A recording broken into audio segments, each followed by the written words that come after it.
Oggi parlerò della città di Firenze in Italia. La città è nota per l'architettura e la storia. Questo è la piazza del Duomo. Hanno bellissimi edifici. Gli edifici risalgono all'età rinascimentale. Firenze ha contribuito al declino dell'Impero Romano d'Occidente.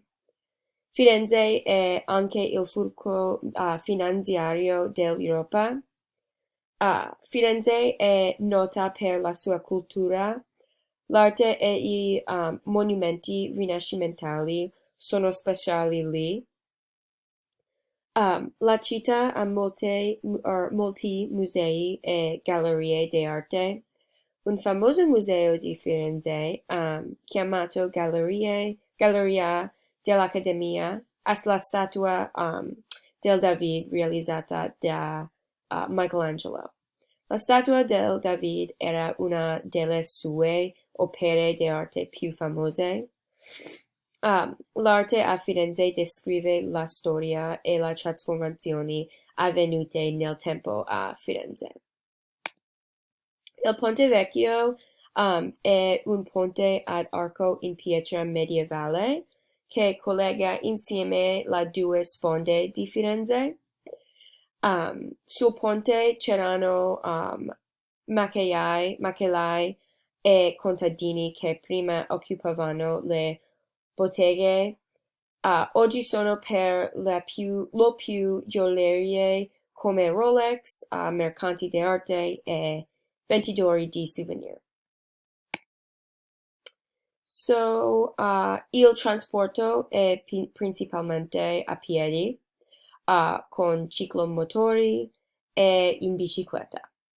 La maggior parte delle persone in città cammina, perché è una città abbastanza piccola. Non c'è traffico perché tutti camminano lì.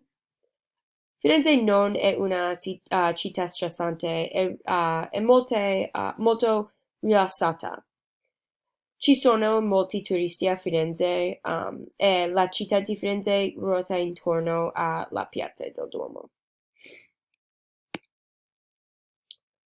Ok. Le persone a Firenze sono molto gentili e ti aiuteranno con le indicazioni se chiedi. La maggior parte delle famiglie consiste nel vivere con i genitori, i figli, i nonni e i nipoti. Um, è insolito che i bambini si trasferiscano finché non si sono sposati e hanno figli.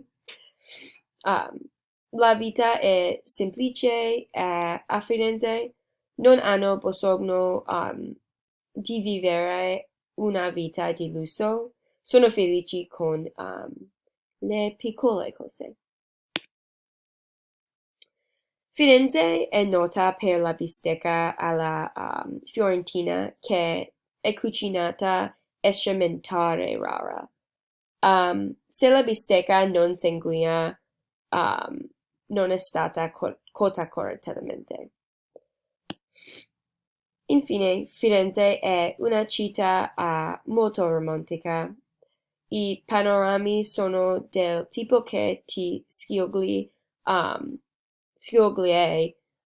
il cuore. Se mai vuoi innamorarti, vai a Firenze. Grazie.